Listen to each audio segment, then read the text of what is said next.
Good morning, Auburn. Please welcome back your tournament herald, Darren G.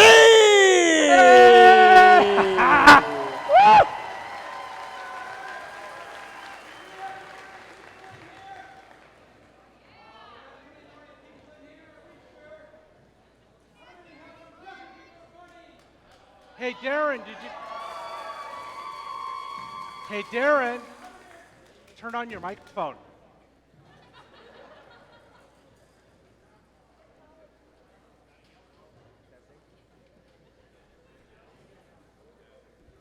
I've got a red light. Now it's working, red light. I don't know why it's red, but it works.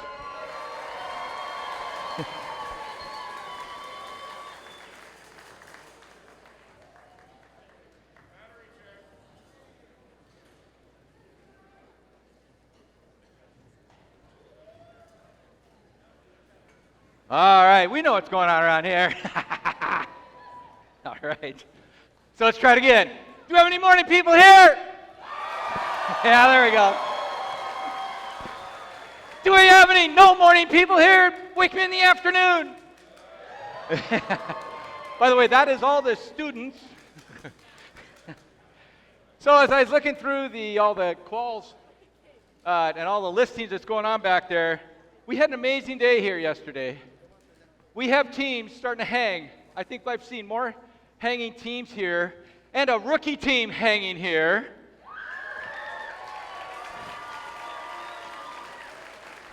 In any district I've been in today here up at the Pacific Northwest, so this district with these robots and you teams have set a standard that hanging is more than just 1 or 2 or 3 robots.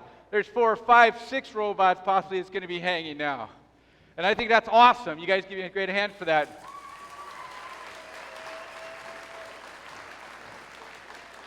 And to tell you how cool this is, as of right now, as they go through the qualification matches, they actually get ranking points, for those that don't know.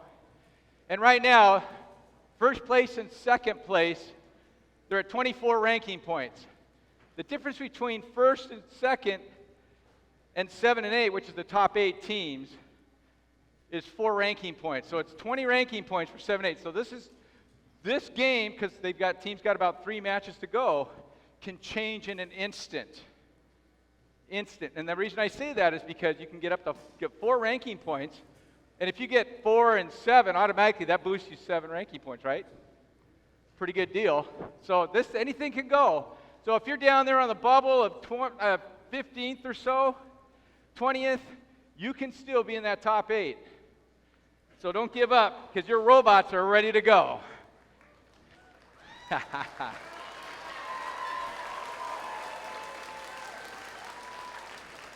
And for those that don't know, this is what this is about. This whole program itself and what you see here on the field, what you see in the pits, is about science, technology, engineering, and math, which is STEM. And the backbone, a lot of that is that STEM is awesome, and it's just an amazing thing to get into with the engineering, but there's a backbone behind that. And does anybody know what one of those backbone parts is? Volunteers. But I'm talking at the robot side, because volunteers are awesome, because that's the parents bringing the food. But the backbone is there's somebody who creates the graphics on the front of your t-shirt. I can't hear you. You're going to have to say it louder than that. Art, that's right.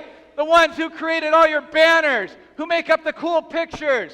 Those are the art.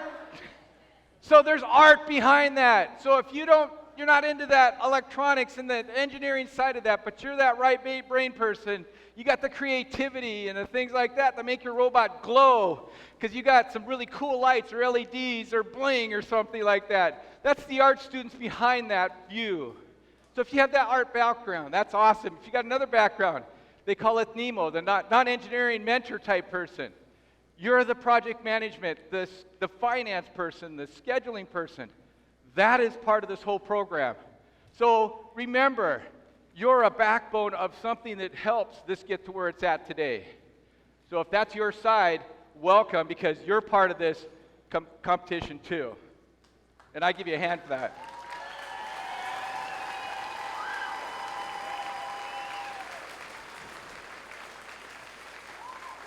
And to support that, there's a guest that we have here today. This doctor is in some amazing stuff. She is a certified doctor, OBGYN doctor with the Multicare Women's Health Care. She's very experienced in Da Vinci robotics assisted surgeries, which offers the minimally invasive treatment. She's been doing this about 8 years. And I'd like to introduce Dr. Kathy Hunter.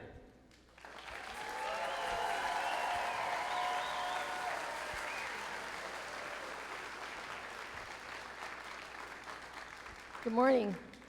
If I had known, I feel like I'm not dressed appropriately looking around the room here. But welcome, I'm very welcome, and I'm very honored and excited to talk to you about something that I have a great deal of passion for, which is robotics. You are part of history, and maybe you don't know it, but you should. Although we are all students here of science, I get my inspiration from history and the past. And the idea, the imagination of a robot has been present in the literature and legends of civilizations for centuries, including the Greeks, the Romans, the Egyptians, the Muslims, the Indians, the Chinese, and the Japanese.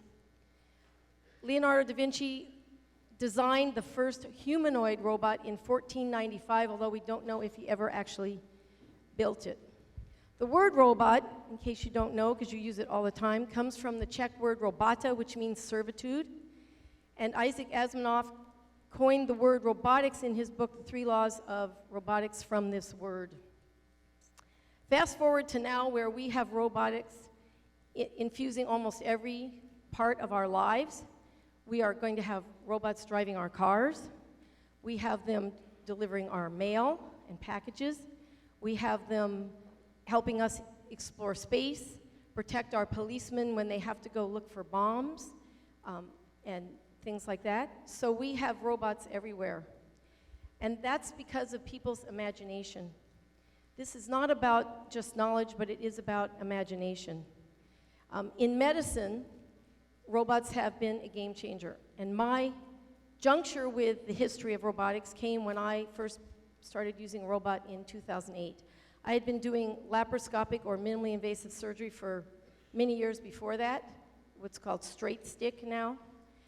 And when I picked up the robot, I saw that there was something in my career that was going to impact me more than anything I had ever done or seen before, because it now allowed me to take any patient, anybody, any size pathology, any complex pathology, and do this minimally invasively through small incisions and allow these people to go home the same day as their surgery with less pain, less tissue trauma, less blood loss, faster recovery and return to work and their daily activities. I have patients skiing in 3 weeks. I've had patients come into my office 3 days after the surgery say, I don't know what to do with myself, can I go back to work? That's a game changer. And it has made me realize how important what you do is and what I do. But this would not be possible without all of the people in the background and all these years before, the scientists and the technicians and the engineers and the mathematicians and the philosophers and the dreamers who came to this point. My particular surgery wouldn't be possible without Kurt Sem, who was a German gynecologist, and when he first brought up the idea of laparoscopic surgery, he called it pelviscopy, in the early 60s, his colleagues took him aside and said, we'd like you to get a brain scan, Dr. Sem, because we think anybody who would pose this kind of idea must have something wrong with their brain. So that's my inspiration. Don't listen to the naysayers about robot this and robot that in surgery, that we don't need it. We need all these technologies. They are all born of your imagination. Einstein said, imagination is more important than knowledge. Knowledge is limited. Imagination encircles the globe and allows you to imagine anything. So I'm standing here in front of somebody, maybe many people, who will do something in robotics that will be another game changer.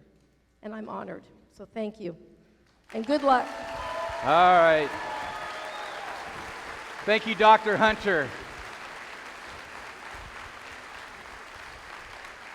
Also, she's informed me if you would like to pursue this or check this out, please seek out Dr. Hunter. She'd be glad to talk to you. So any students out there that are something about talking about that you'd kind of click something in your head, seek her out. That'd be really cool. Now, it's our next guest. This person we probably all know a little bit. He wears many crowns. He's the founder. He's the king. And he's the chairman of the Pacific Northwest 1st Districts. And of course, he is also, for New Hampshire, one of our first board members. I want to introduce our king, Mr. Kevin Ross. Thank you, Derek.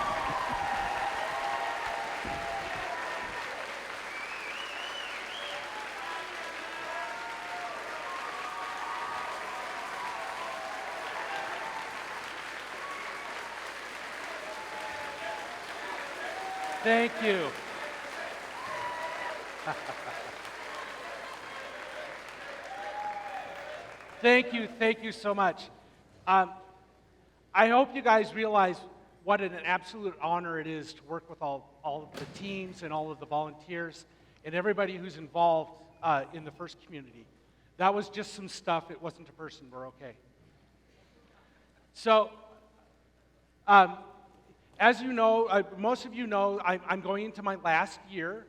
There was a 5-year retirement plan, and I'm really excited that we've gotten a whole bunch of other people to step up and take over the things that I was doing marginally well. They're doing a way better job than I ever did. And, but I'm starting to reflect a lot about what it is that I've gotten out of the FRC community. And honestly, the biggest thing that I see is the fact that this whole idea of gracious professionalism is really something that we should all be really proud of and really take care to steward in going forward. And you see it all over the pits. One of the rookie teams was having some issues, and I just filled my heart with joy to see the Wildcats and 360 and all the other teams who were helping those teams out.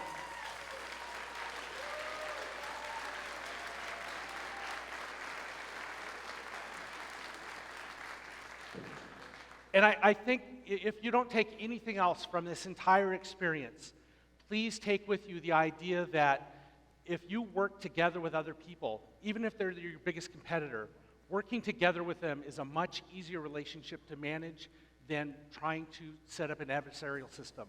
I know you've heard me say that before, but you know, when you look and you see all of the volunteers who are working hard to pull off this event, they're doing that out of gracious professionalism and a sense of social responsibility, but they also feel an enormous connection to you as a community. And so I'm really hoping that that is something that you're going to take with you out of this experience and something you'll carry on with the rest of your life. I know that I will, and I wanted to thank you all for being a part of that. Have a great day. All right.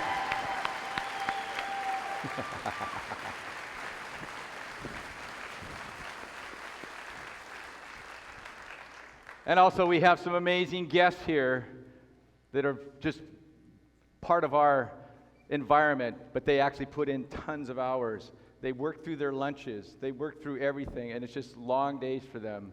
And that's why they wear the pretty crowns.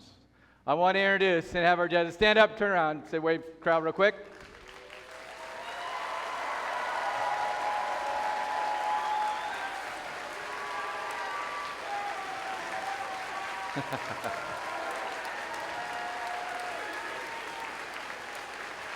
All right. And then the other ones you've seen running around, they have a red shirt on, all the way from the Tar Heel land of North Carolina. It's our safety advisors.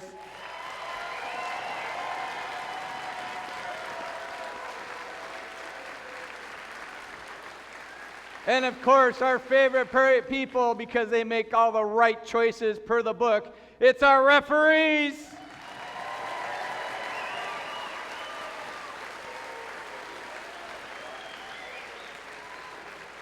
And the ones who helped kick us off this event, led by the lead robot inspector himself, Mr. Fred Luck. It's our robot inspectors.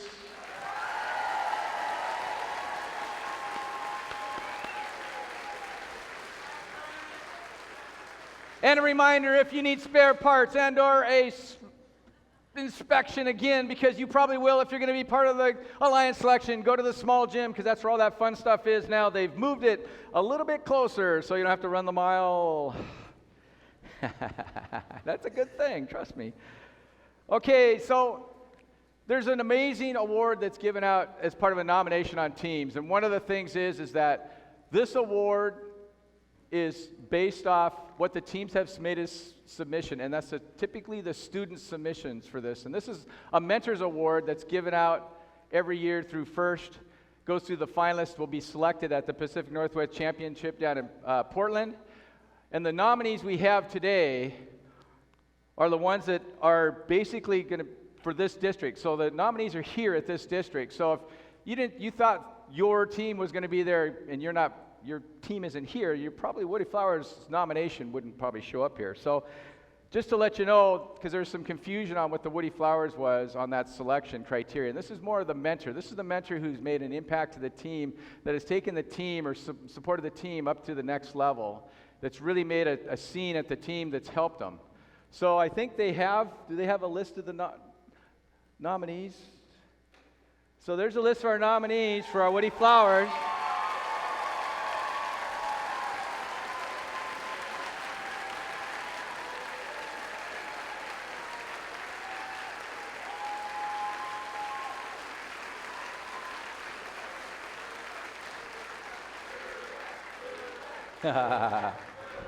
And then they'll take those nominees out of all the districts, put them in a big bucket, and come up with a finalist, so they'll be announced at the Pacific Northwest Championship, like I said before. So stay tuned to hear about the finalists.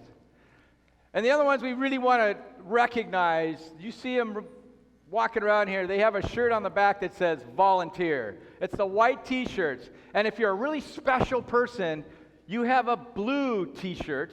Oh, John today, huh? Okay. Or you'll see a blue t-shirt that says First Stronghold on it. These are our volunteers. These are the folks that we highly pay at $0 an hour, and they do a great job for the pay they get. And so we want to give them a big hand real quick.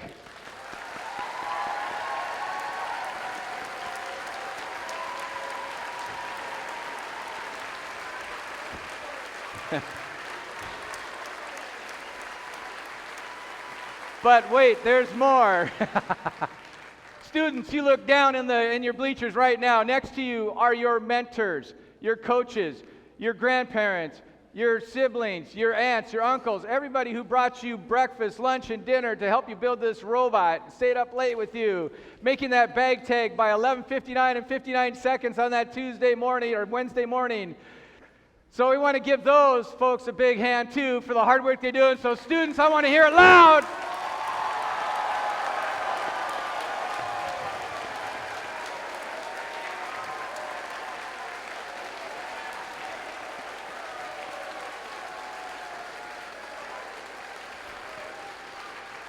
And the other thing I try to bring it around for the students, this is for you students.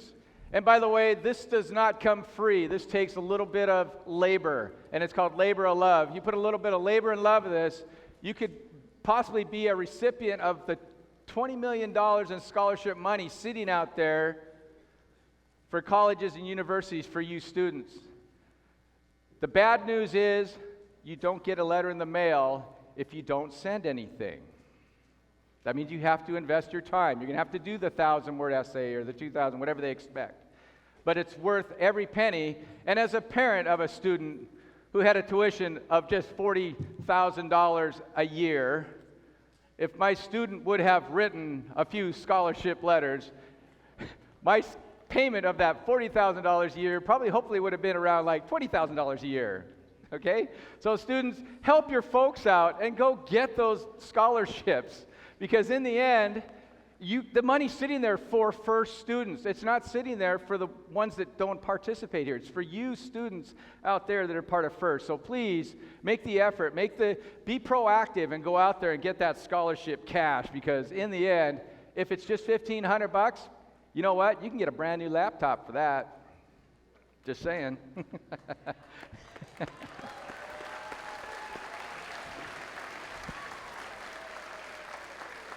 So for the schedule of today, hopefully we're going to finish around 11 o'clock. If all the teams are on the field, they'll get their robots powered up, making sure your LAN cables are plugged in. And by the way, I just learned this, so if you don't unplug your LAN cable from the Robo Rio.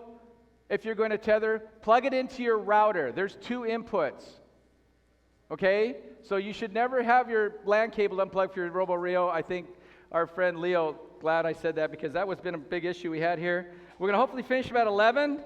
The alumni, if you're an alumni for FIRST, we're going to have you meet over on this side at about right after we finish up and get going in before the Alliance selection. Then we're going to do Alliance selection around 11:30 or so. Hopefully have some lunch, and then get done between 2:30, 3 o'clock, somewhere in there, and hit awards. So kind of keep up with the schedule. We're going to try to run it fast. I want to get out of here in time, because tearing down a field is really tough sometimes, and cleaning out the pits and making the school pristine as if it was brand new, like we came in. We got to get it back to that configuration.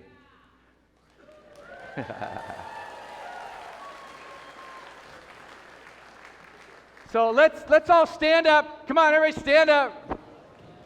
Remove your hats and crowns, because today we have the Pacific Northwest Auburn District Choir performing the national anthem.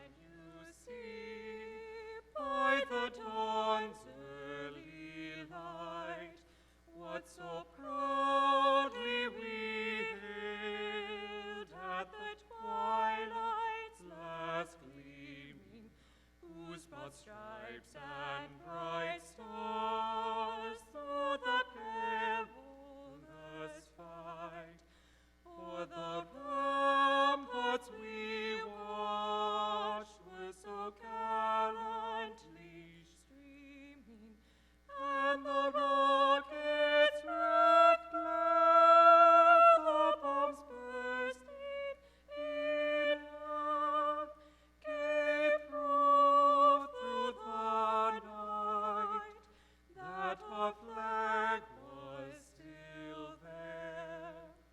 Oh, say does that star-spangled banner yet wave o'er the land of the free and the home of the brave?